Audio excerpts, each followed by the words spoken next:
Good morning students. Today we are going to learn about the lesson unit 4 cell biology, the topic cell structure.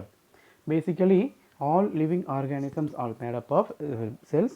So in this lesson we can learn about the structure of cells. Basically the cells are divided into two different types. They are plant cell and animal cells. So plant cell and animal cells are totally different to one another. Okay.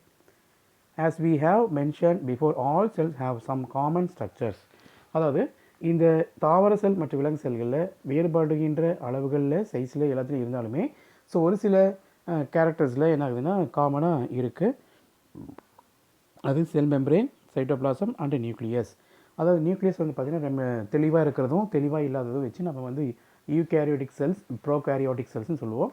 So prokaryotic செல்ஸ்னால் do not having well membrane bound nucleus, அதாவது தெளிவான உட்கரு இல்லாமல் இருந்துச்சுன்னா அது ப்ரோகேரியோட்டிக்னும், தெளிவான well developed நியூக்ளியஸாக இருந்துச்சுன்னா அது eukaryotic செல்ஸ்னு பேர். Okay, now let we see cell membrane. The boundary of an animal cell is the plasma membrane, which is also called as cell membrane. So cell membrane is one of the flexible membrane. So it allows water and food materials also. So இதை நம்ம என்ன சொல்லணும்னா semi permeable membrane, அதாவது தேர்வு கடத்தும் சவ்வுன்னு சொல்லுவோம். எதை வந்து உள்ளே அனுப்பணும் எதை வெளியே அனுப்புங்கிறத அந்த மெம்ப்ரெயின் தான் டிசைட் பண்ணுது. Okay, next sell wall. So sell wall is a supporter and protector. இது பாதுகாப்பு மற்றும் செயல்பாட்டுக்கு தேவையான எல்லா பாதுகாப்பையும் செய்கிறது தான் இந்த செல் வால். இந்த செல் வால் வந்து பார்த்திங்கன்னா only present in the plant cells. All animal and plant cells are enclosed or surrounded by a cell membrane.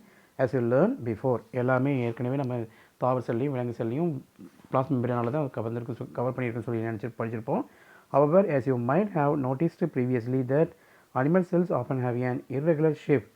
ஏன்னா அனிமல் செல்ஸ் ஆனது இரெகுலராக இருக்கிறதுனால அதுக்கு செல் வால் வந்து கிடையாது. Whereas plant cells have a much more regular and rigid shape. ஆனால் தாவர செல்களில் தேவையான அளவு தடிமனாக இருக்கிறதுனாலையும் சமமான எந்த ஒரு உருவத்திலையும் சேஞ்சஸ் இல்லாதனாலையும் அதுக்கு செல் வால் வந்து இருக்குது. So plant cells have an additional layer on the outer side of the cell membrane. This is called as the cell wall that provides a framework for support and stability. Okay, அதாவது plant செல்ஸில் இருக்கக்கூடிய அந்த outer cover மெம்பரேனுக்கு வெளியே இருக்கக்கூடிய அந்த stuff and materials பேர் தான் செல் வால்னு பேர். இந்த செல் வாலானது என்ன பண்ணுதுன்னா உள்ளே இருக்கக்கூடிய எல்லா செல்லுலார் ஆர்கனல்ஸையும் கவர் பண்ணியிருக்கக்கூடிய one of the protective material. The cell wall is formed from various compounds, the main one being cellulose. Is a one mark, important one mark. So cellulose is another cell wall is made up of cellulose. Cellulose is one of the carbohydrate material. Okay. This cellulose helps to maintain the shape of the plant cell. இந்த cellulose ஆனது என்ன பண்ணுதுன்னா இந்த செல்லுக்கு தேவையான ஷேப்பை கொடுக்குது. This allows the plant to remain rigid and upright even if it grows to great heights. தேவையான அளவு இந்த தாவரங்கள் தண்டு பகுதி வளர்வதற்கும் உறுதி அடைவதற்கும் இந்த செல்வாலானது பயன்படுகிறது. So each cell is interconnected with neighbouring cells through opening called plasmodesmata. அது இந்த ஒவ்வொரு செல் வால்லையும் ஒரு சின்ன சின்ன ஓப்பனிங்ஸ் இருக்குது, அதுக்கு பேர் பிளாஸ்மோடிஸ்மேட்டான்னு பேர். இந்த பிளாஸ்மோடிஸ்மேட்டா வழியாகத்தான் ஒவ்வொரு செல் வால் வழியாக ஒவ்வொரு செல்லுக்கும் இன்டர்மீடியட் கனெக்ஷன்ஸ் இருக்குது. ஓகே, நம்ம நேற்று ஆல்ரெடி நம்ம பார்த்தோம் plant cell animal cell structures. அதில் இருக்கக்கூடிய இண்டிவிஜுவல் செல்லார் ஆர்கனல்ஸ் என்னென்ன, காமன் செல்லார் ஆர்கனல்ஸ் என்னென்ன அப்படிங்கிறத பார்த்தோம். Okay, now let we see the structure of plant cell animal cells. So இதை நம்ம வந்து animal plant cells animal cells இதில் இருக்கக்கூடிய செல்லார் ஆர்கனல்ஸ் என்னென்ன அப்படிங்கிறத நம்ம பார்க்கலாம். Okay, next different types of cells in the body, specialised cells, structure and their functions. Okay, see in our body we are having 4 different types of specialized cells will be present. First one, epithelial cells. They are mostly flat and columnar in shape. அதாவது இந்த எபித்திலியல் செல் ஆனது முழுக்க உடல் முழுவதும் இருக்கக்கூடிய ஒரு சமமான ஒரு ஃப்ளாட், ஒரு தட்டையான ஒரு திசுக்களால் ஆன ஒரு அமைப்பு தான் அந்த எபித்திலியல் டிஷ்யூஸ்னு சொல்லுவாங்க. இதனுடைய ஃபங்க்ஷன் சொல்லி பார்த்தோம்னா they cover the surface of the body for protection. இது உடல் முழுவதும் போர்த்தி இருக்கக்கூடிய தோல் மீது இருந்துக்கிட்டு உடலை பாதுகாப்பாக வச்சுருக்கு. Okay, next muscle cells. So muscle cells diagram பார்க்குறோம். So muscle cells they are long and spindle shaped. இது ரொம்ப நீளமாக இருக்கும், கதிர் வடிவத்தில் கூர்மையாக ரெண்டு பக்கமும் இருக்குது. இதனுடைய ஃபங்க்ஷன் கேட்டிங்கன்னா flexible. They can contract and relax allowing the cell for movement.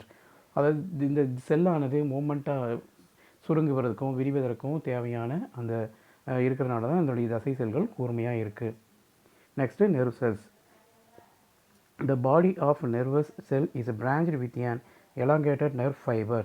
அதாவது நரம்பு செல்லானது நிறையா நீளமான ஒரு உடல் அமைப்பை பெற்றுள்ள ஒரு கிளைத்த அமைப்புடைய செல்ஸ் பேர் தான் அதை நர்வஸ் செல்ஸ்ன்னு சொல்லுவாங்க. தீஸ் நர்வ் செல்ஸ் என்னுடைய ஃபங்க்ஷன் பண்ணுறதுனா, these nerve cells are specialise to carry and conduct messages that coordinate the functions of the body. அதாவது அந்த பிரெயின் வந்து கமாண்ட் பண்ணக்கூடிய அந்த திங்ஸை அந்த நெர்வ் ஃபைபர்ஸ் வழியாக அந்த நெர்வ் இம்பல்ஸ் மூலமாக கண்டக்ட் பண்ணி டார்கெட் ஆர்கனுக்கு போய் அதை ரிலீஸ் பண்ணுறது தான் இந்த நியூரானுடைய முக்கியமான functions. Okay, next red blood cells round biconcave one disc shape. அதாவது இது ஒரு ஆர்பிசி ரத்த சிவப்பணுக்கள். இது உருளை வடிவில் இருக்கும். இரண்டு பக்கமும் குளிந்த பகுதியாக இருக்கும். பைகான்கேவ் அண்ட் டிஸ்க் ஷேப் தட்டு மாதிரி இருக்கும். ஓகே, ஸோ இதனுடைய முக்கியமான ஃபங்க்ஷன் இருக்குன்னா, red blood cells carry oxygen and collect carbon dioxide from various part of the body. அதாவது இது உடல் முழுவதும் தேவையான செல்களுக்கு தேவையான ஆக்சிஜன் எடுத்து செல்வதோடு மட்டும் இல்லாமல் அங்கே உற்பத்தி ஆகின்ற கார்பன் டை ஆக்சைடை எடுத்துகிட்டு வந்து ரிலீஸ் பண்ணக்கூடிய வேலையிலையும் இந்த ஆர்பிசி ஃபங்க்ஷன் பண்ணுது. Okay, next stem cells. So இது வந்து பார்த்திங்கன்னா மோட்ரு நோவில் இருக்குது. So stem cells very important for human body. இது வந்து பார்த்திங்கன்னா ஸ்டெம் செல்ஸ் தெரப்பின்னே இருக்குது மெடிசன்ஸில், மெடிக்கல் வேர்ல்டில். The stem cells are quite amazing as they can divide and multiply while at the same time with their ability to develop into any other type of cells. அதாவது இந்த stem செல்லுங்கிறது ஒரு சிறப்படைந்த ஒரு செல் குழுமம். இது எந்த இடத்துல போனாலுமே அதனுடைய கெப்பாசிட்டி அதனுடைய என்னென்னு கேட்டிங்கன்னா எந்த ஒரு உறுப்பாகவும் என்னென்னா டெவலப் ஆகிடும். ஓகே, in embryonic stem cells are very special as they can become absolutely and any type of cells in the body. அதாவது இந்த கருவிலேருந்து உற்பத்தி செய்கின்ற இந்த எம்ப்ரியானிக் ஸ்டெம் செல்லானது உடலின் எந்த ஒரு உறுப்பாகவும் மாறக்கூடிய ஆற்றல் இந்த ஸ்டெம் செல்ஸ்க்கு உண்டு. இதுக்கு மூலச்செல் சொல்லுவாங்க. இந்த stem cells can be obtained from 2 different regions. அதாவது நம்முடைய இந்த எம்ப்ரியோனிக் ரீஜன்லேருந்தும் அதுக்கடுத்து நம்முடைய பாடியில் இருக்கக்கூடிய பார்ட்ஸ்லேருந்தும் எடுக்கிறாங்க. Okay, the embryonic stem cells are very special as they can become absolutely and any type of the body. For example, blood cell, nerve cell, muscle cell or gland cell. So they are utilized by the scientists and medicals to cure, prevent some diseases like a spinal cord injury. அதாவது இந்த மருத்துவத்துறையிலையும் இந்த medicine துறையிலையும் அதிகப்படியான ஒரு வளர்ச்சி இந்த stem cell இருக்கிறதுனால இது இரத்த செல்கள்லேருந்தும் நரம்பு செல்கள்லேருந்தும் தசை செல்கள்லேருந்தும் எடுக்கப்பட்டு தயாரிக்கப்படுகிறது. இது நம்முடைய எந்த மாதிரியான முக்கியமான ட்ரீட்மெண்ட்டாக நம்ம ஸ்டெம் செல் வந்து பார்த்திங்கன்னா பயன்படுத்தி ஸ்பைனல் கார்டு தண்டுவடத்தில் இருக்கக்கூடிய எந்த ஒரு பாதிப்பையும் நம்மளால் என்ன பண்ண முடியும்னா சரி பண்ண முடியும்.